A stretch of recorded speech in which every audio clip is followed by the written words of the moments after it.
Հարգելի գործընկերներ, ես առաջարկում եմ հրավիրենք բոլորին դահլիճ եւ շարունակենք մեր աշխատանքը, արդեն պատրաստ են սուրդո թարգմանությունն իրականացնելու համար, ելույթի համար խոսքը տանք Աբրահամ Գասպարյանին, նախապատրաստվի Դավիթ Ֆիդանյանը եւ հետո Մետաքսե Հակոբյանը։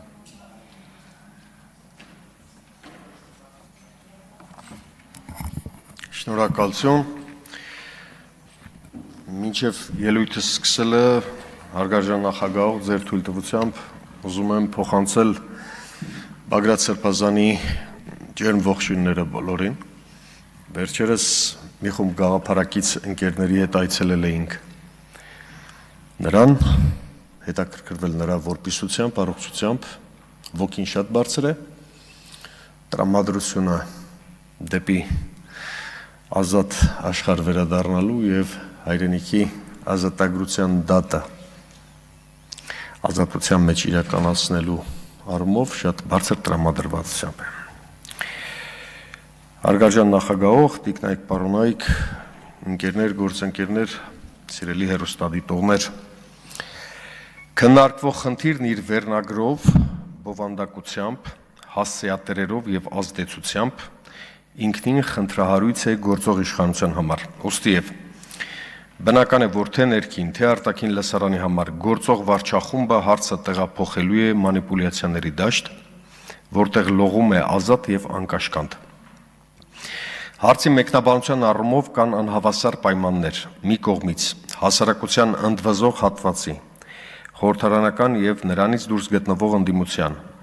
մյուս կողմից իշխանության, նրա արբանյակների եւ նրանց տրամադրության տակ գտնվող քարոզչամեքենայի հնարավորությունների առումով։ Ոստիև մեծապես կարևորում եմ նման քննարկումների եւ լսումների անցկացումը եւ համարում, որ մեր հանրությունն իրավունք ունի լսելու փաստարկված խոսք իր իսկ հարկերով պահվող ինստիտուտի ազգային ժողովի ամբիոնից հակառակ իշխանության ստեղծած բոլոր խոչընդոտներին։ Հայաստանում քաղբանտարկյալ չունենալը ազգային անվտանգության հարց է, թե քաղաքական, թե բարոյական, թե արժեքային առումներով։ Մտքի եւ խոսքի ազատության հնարավորությունը Հայաստանում չպետք է լինի տնային առաջադրանք հետագայում օտարերկրյա կազմակերպություններին կամ գեոպոլիտիկ հովանավորներին ապացուցելու, որ Հայաստանում իբրև թե ժողովրդավարական կարգեր են կամ Հայաստանը ժողովրդավարական պետություն է պատվերով եւ ըստ նպատակահարմարության։ Քաղաքական բազմակարծության ապահովումը պետության գոյության հենասյուներից է, հայ ժողովրդի եւ պետականության պատմության կարևորագույն նվաճումներից մեկը, որն այսօր իսպառ բացակայում է։ Ավելին, Հայաստանն այսօր մրցանիշ է սահմանել քաղաքական հայացքների համար հալածանքների եւ հետապնդման ենթարկվողների վիճակագրությամբ։ Քաղբանտարկյալ եզրույթից դողերոցքի մեջ հայտնվածներին հիշեցնեմ։ Քննարկվող հարցը չի վերաբերվում մեկ խմբի կուսակցության կամ քաղաքական շրջափուլի խնդիրներին։ Մենք քննարկում ենք այն, ինչ միջազգային կազմակերպություններն անվանում են սահմանափակված քաղաքացիական ազատություններ եւ քաղաքական մոտիվացիաներով հարուցված գործեր։ Իմ խոսքի հիմքում ոչ միայն փաստարկված քաղաքական շեշտադրումներ են, այլ միջազգային իրավունքի հստակ չափորոշիչներ եւ Հայաստանում արձանագրված փաստեր եւ այսպես։ Միջազգային իրավունքի չափանիշները։ Առաջին՝ ՄԱԿ-ի քաղաքական եւ քաղաքացիական իրավունքների մասին կոնվենցիա։ Հայաստանը պարտավոր է ապահովել, հոդվածներով նշում եմ. Հավաքների ազատություն, հոդված 21, արտահայտվելու ազատություն, հոդված 19, քաղաքական գործունեության իրավունք, հոդված 25, չկալանավորվելու կամ չարգելափակվելու կամայական ձևով, հոդված 9։ Սույն կոնվենցիան նույնպես արգելում է քաղաքական հայացքների հիմքով հետապնդումը։ Եթե անձը կալանավորվում է իշխանությանը քննադատելու, բողոքի ակցիա կազմակերպելու կամ մասնակցելու համար, սա միջազգային իրավունքի ուղիղ խախտում է։ Իհարկե շատ հրաշալի կլիներ, եթե միջազգային կազմակերպությունների կամ օտարերկրյա դեսպանությունների Հայաստանում հավատարմագրված ներկայացուցիչներ այստեղ լինեին, որպեսզի եթե հանկարծ ու հանկարծ մոռացած լինեին անցած մի քանի տարվա ընթացքում միջազգային պարտավորությունների եւ Հայաստանի ստանձնած պարտավորությունների անտեսումը վերանայման ենթարկեին։ Երկրորդ, որի մասին կարծում եմ իրավապահ հանրույթը, իրավաբանական հանրույթը կարող է շեշտադրում անել եւ վերջում պարոն Օհանյան ես կփոխանցեմ այս առաջարկները եւ կարծում եմ, որ վերջնական հայտարարության տեքստում կարելի է նաև հղում կատարել 1990 թվականի Կոպենհագենի փաստաթղթին, ԵՀԿ Կոպենհագենի փաստաթղթին, որը սահմանում է հետևյալը,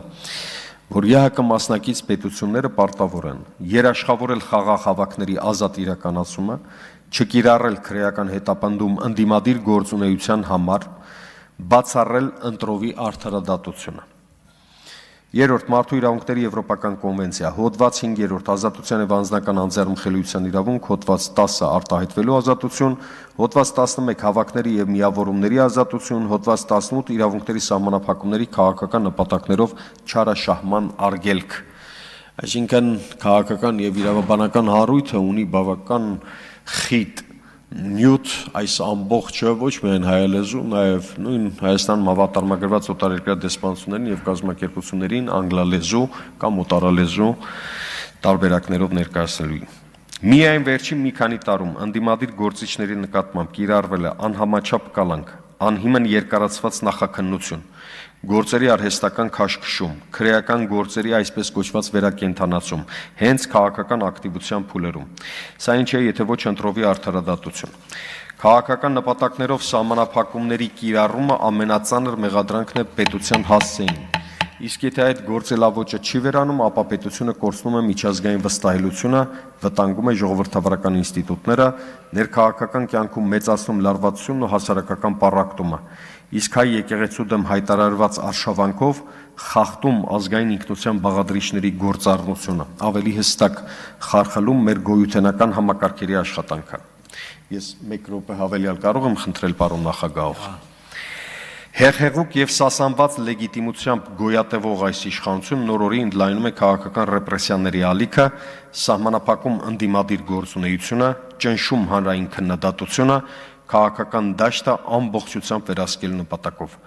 Սա բռնապետությանը բնորոշ գործելավոճ է եւ գաղափարախոսություն, որքան էլ նրանք հայտարարեն, թե չունեն գաղափարական իզմեր։ Նրանցը տոտալիտարիզմն է կամ ավելի մեղմացված տարբերակը ավտորիտարիզմը, ինչը հանգեցնելու է մեր պետության մարգինալացման, դիրքերի վերջնական թուլացման։ Անիրատեսական է գործող վարչախմբից եւ նրա կցորդը հանդիսացող դատական իշխանությունից ակնկալել ռացիոնալ եւ պայթյունավտանգ վիճակը մեղմող քայլեր, բայց հանրային, քաղաքական եւ քաղաքացիական ճնշման գործիքակազմով գուցե հնարավոր լինի հասնել որոշ հաջողությունների։ Դիցուք քաղբանտարկյալների իրավունքները վերականգնելու համար պահանջել, ստեղծել խորհրդարանական անկախ հանձնաժողով բոլոր քաղաքական բնույթի գործերը վերանայելու համար։ Գործող իշխանության արձագանքը կանխատեսել է, բայց չպետք է համակերպել փաստին, որ Հայաստանի բանտերում պահվող մտքի, խոսքի ու խղճի աշխարհիկ ու հոգևոր բանտարկյալները դատվում են նույն հոդվածներով, ինչ Բաքվում, Շինծու եւ Ապորինի դատվող մեր տղերքը։ Քաղաքական բանտարկյալների հարցը ոչ թե ընդդիմության կամ իշխանության խնդիրն է, այլ հասարակության բարոյական նկարագրի, քաղաքական հասունության, հեռանկար ունենալ-չունենալու հարցն է, պետության արժեքային լակմուսի թուղթը։ Իշխանությունը իրավունքը դարձրել է ճնշման գործիք եւ սա արդեն քաղաքական ճգնաժամ է, ոչ թե իրավական գործընթաց։ Քաղբանտարկյալների իրավունքների վերականգնումը միայն անհատի ճակատագրի խնդիր չէ, այլ պետության, արդարադատության համակարգի եւ հանրային իշխանության հեղինակության ճգնաժամի երևույթ։ Իսկ այդ իրավունքների վերականգնումը անկախ անձի քաղաքական հայացքներից դառնում է պետության հեղինակության եւ ինքնիշխանության վերականգնման հիմնարար պայման։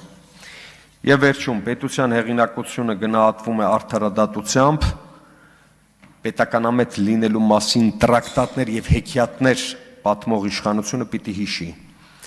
Պետությունն արժևորում է այնքան, որքան պաշտպանում է նույնիսկ իր ընդդիմախոսների իրավունքները, քաղաքական հետապնդումները բնորոշ են թույլ, անհանդուրժող, ոչ լեգիտիմ եւ անգործունակ իշխանությանը։ Մեր երկիրը տարածաշրջանի այն քչերից է, որն ունի քրիստոնեական, բարոյական, իրավական ավանդույթների շարունակականություն, հիմնված է համամարտկային քաղաքակրթական արժեքների վրա եւ պարտավորվել է պահպանել ժողովրդավարական ինստիտուտները։